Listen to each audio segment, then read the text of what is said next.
This is KUGAN CASSIUS for Eiffel TV in association with Marquez and Brook. You're a bit close with that. For the I sound. noticed in our last interview I looked absolutely dreadful. Fat, spot. I think you'd... Oh, it's your one as well. No. Who's a small one for, darling? Large. Yeah, who's a small one for? That's all right, just have the large one. No, I'll have the large one. Large. It's fine. I didn't know if he would. You Don't put the camera on this lady. She looks like she's All going to right. go shy. Can I get an Americano as well, please? Yes, sure. Thank you, darling. And for you? Nothing for me. Thank you very much. Thank you. Wasted a whole minute on that. Sure. Didn't get it yesterday. Yesterday, no. I was working on Matchroom Fight Pass. Priorities, Eddie. Priorities. It's good to hear. Priorities. First of all, can you explain to me why journalists and people like me were not allowed to ask Manuel Marquez about Kell Brook or any other opponent? Do you know? No idea. Who told you that? The team. What team? Marquez's team. Marquez's team? Yeah. I don't know. You have to ask Marquez's team then, won't you? But they were very specific about not talk, you couldn't ask them, even for Sky. Do you know what? I don't know. I think you have to ask Marquez's team. Oh, right, okay. We haven't really had, I mean, there hasn't really been negotiations or anything. I've just told him, do you want to make a load of money in the summer, come fight Kell Brook? And he's not really, obviously he's got a team of people, but I think they want to focus on the Daniel Estrada fight. And I think he is here solely to support Daniel Estrada. He's not here. There was a report on BoxNation that he'd flown in for talks about Kell Brook, which is not true. I didn't read it, but there was an article by Ron Lewis from the Times. I just saw the headline. It's something about Wembley offered to Marquez for the summer. No. Have I made that up? Yes, I think you have. I don't think Ron Lewis wrote that at all. Brook Marquez is not a Wembley fight. It's a Bramall Lane fight. Yeah, but you were having this discussion with someone yesterday, weren't you? If I've got this wrong, I apologise. But what was the story? If that is the case, it's false reporting. But I think all Ron Lewis talked about was the April 25th at the O2. I'm going to... Just let me check this, because this looks terrible. It's fascinating viewing. Wait there. It's definitely one of your top videos. Right there. I'll pour myself another glass of water while I'm waiting. Second tweet. Marquez offered Wembley date with Brook in July. Not true at all. But can you see that I'm not making that up? You're correct. Well, you're correct. That's He's all incorrect. I read. That's He's all I not read. offered Wembley date with Brook at all. It's not a Wembley fight. Wouldn't take that fight there. Never discussed that fight at Wembley. Never told Ron Lewis that. So I'm not sure. I'll just read the start of it. It says, one Manuel Marquez, the legendary multiple world champion from Mexico, has been offered the chance to face Kell Brook in front of... And then you've got to go onto the website. It's a good story. In fact, let's pretend it's true, because I like the story. It's a great bit of promoting, but it's not true. Surely this has come from... If a story like that's out in the paper, in a national newspaper... There has been no discussions with one Manuel Marquez about Wembley. I've not told anyone I'm looking at a Wembley fight with Kell Brook and Marquez. I'm not. I'm looking at a Bramall Lane fight. Okay. I might have told him a stadium fight, and maybe he just thought that was Wembley, because I'd said June. So maybe he just put 2 and 2 together with a June date at Wembley. Okay. I'll see Ron today anyway. I'll ask him. He's lost his marbles. Okay. Right. O2 show. We're at the weigh-in. This is before the weigh-in. Obviously, it was a bitter blow when Anthony Joshua had to pull out the fight from a stress fracture. But the show must go on, and it's a great show. There's still great fights on the bill. Listen, the disappointing thing with the Joshua thing is it would have been an epic event. We would have done 12,000. It would have been a great fight for Joshua. The card would have been brilliant. Still a great card. Obviously you've got Mitchell Estrada's a really good fight, and I think a fight that a lot of people are starting to get excited about. Quite a few backing Estrada in that fight now. Boylan against Martin is just a great fight. And Hibbert against Goodjohn, brilliant fight. 2 pure 50-50 domestic fights. And I think Ryder's got a tough fight with Godoy. Plus on the undercard you've got Chamberlain, Edwards making their debut, O'Hara Davis. So it's a really good card, and still be a packed arena, because now we take probably 8,000 into the bottom tier, rather than 12,000 spread out in the top tier as well. This is the third fight that, since he turned professional, I think Joshua's had to pull away from, correct? Is that Second fight. Second fight. Obviously, was this a niggling back problem he's got? Yeah, he had. I mean, look, it's like hindsight, isn't it? He had a niggle in his back prior to the Froch fight. It was okay. Then he decided to have a rest, so he went on holiday, went to Cuba for I think 2 or 3 weeks, didn't do anything for 4 weeks, came back, started training, didn't quite feel right, had a little rest, 4 or 5 days, went back to training, tried again, went for a scan. They said he had a stress fracture in his back. They still said he might be able to get through the fight, but we had a meeting and we just decided that it wasn't. He wanted to fight basically, as all fighters do. So just decided it wasn't the right thing. You don't need, if it was a world title fight that we plucked from nowhere and this was his golden chance and his only chance, then you have to do what you got to do. But the fact is, it wasn't, and we did the right thing. He did the right thing. His medical team did the right thing. And injuries happen. It's disappointing, but what do you know? April 4th, he will hopefully return. Looking good for April 4th. Saunders, Bradley Boxing Newcastle. Saunders. He's due to actually start sort of semi-punching next week or the week after. So April 4th is very, very realistic, and that's where he's going to box. And then April 25th, we're looking to reschedule the Johnson fight at the O2. Huge card that will be. Yeah. Can you tell us any more about that card? Not really, only that it's a date set for James DeGALE. Hopefully be challenging for a world title. Well, he'll be challenging for a world title next, but it's just whether it's in England or America. But I'm very confident he'll be in England.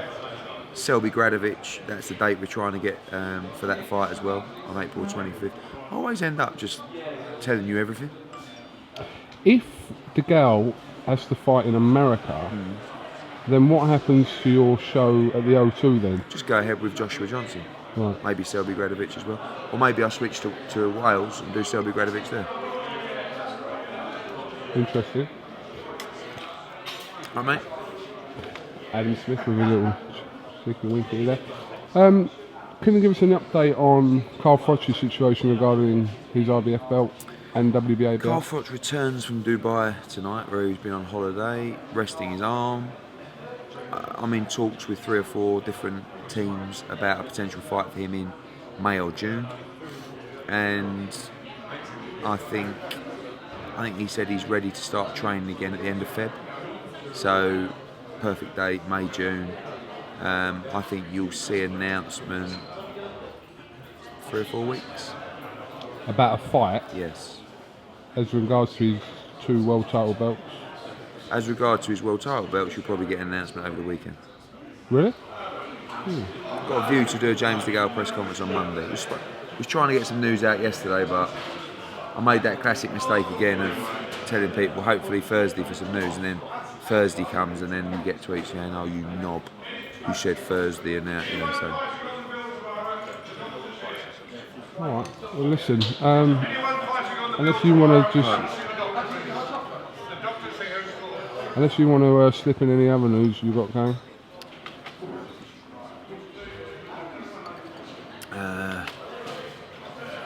Who have you spoke to in the last couple of days, boxing related? Who have you spoke to?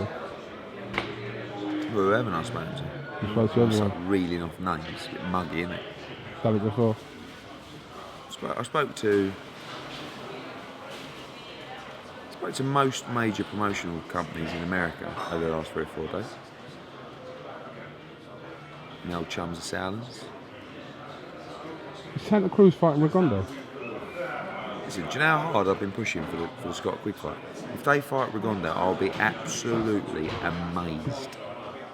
Amazed. Okay. Alright. Well, I'll just give me something else. Sorry? Give me something else. Give you something else.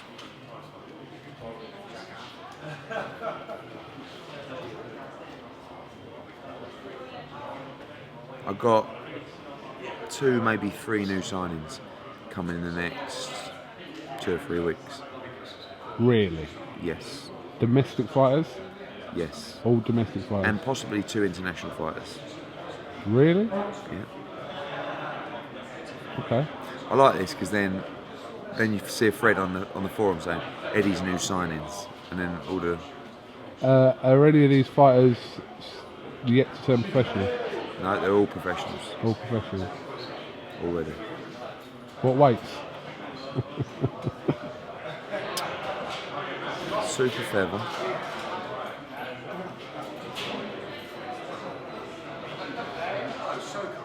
Middle.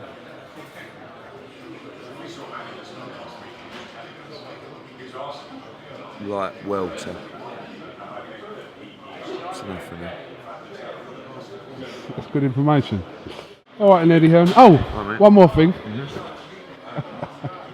You was getting mugged on Twitter last night for this event you're doing the night before the Newcastle show, which I It's not an event I'm doing. No, you're part of. Listen, I'm not knocking the event at all because, like, I know who's putting it on and it's an evening with Eddie Hearn, but maybe a little bit overcharged for the photograph. That's not my choice.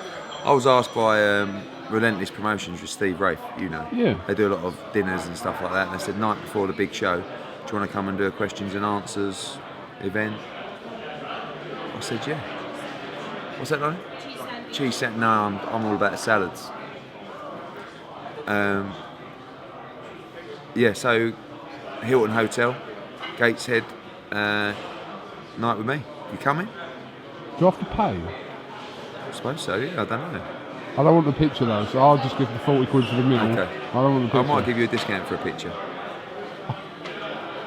Someone tweeted me yesterday and goes, "Are you going to start charging for photos at shows?" I was like, "What?" Can you imagine? Eddie, can I photo? Yeah. Mate, it's a score, that one. All right. Well, listen. Yeah, if you're in Newcastle that night, I bet you that'll be packed. Maybe. I bet you'll be packed. Let's hope so. Yeah. A bit embarrassing otherwise. Right. Next will be an evening with KUGAN CASSIUS. Don't rule it out. Listen. Never, Don't rule it out. You're looking rule, well. Done a bit of timber? I'm in the gym I've every done day. 4 pounds since Monday. Are you in the gym? But you train at your I had gym? a big incline run last night. I did a strength and conditioning session this morning and Monday, and another run Tuesday. I have a run tomorrow. How many calories do you think you burn when you train? If I do a run, yeah. I'm quite big on calories, obviously. So if I did a 40-minute incline run, I'd do about 700 calories. It's a lot of calories. Problem is I eat about 70,000 a day. But the problem is I've been doing a lot of runs and it's just not really having an effect anymore. Did the marathon, don't know if you know about that. Yeah, I remember. So now I'm doing weights, trying to break up my metabolism. Anyway, enough boredom. So how many calories I burnt this morning? Go on. Just under 1,300. Really? Yeah. What'd you do? I do a mix of the tread and the cross trainer. But Love to see you on a treadmill. I struggle on the cross trainer a little bit. So what did you do on the treadmill? Run or walk? I do a bit of both, but I still. You must have been at it for a long time to do that amount of calories. Yeah. I've 4 hours, I think. I've taken a screenshot of the picture of. Oh, mate, I believe you. No, I'm isn't it? saying because I know you're the sort of person that wouldn't believe that. So I took a picture of when I ended. When I did my first session, which was 45 minutes. Yeah, well done, mate. Oh. Make sure you eat properly, though. I know. Don't just starve yourself. It's not the future. Eddie, thanks for talking to iFull TV. Best of luck with the weighing of the show. Yeah, mate.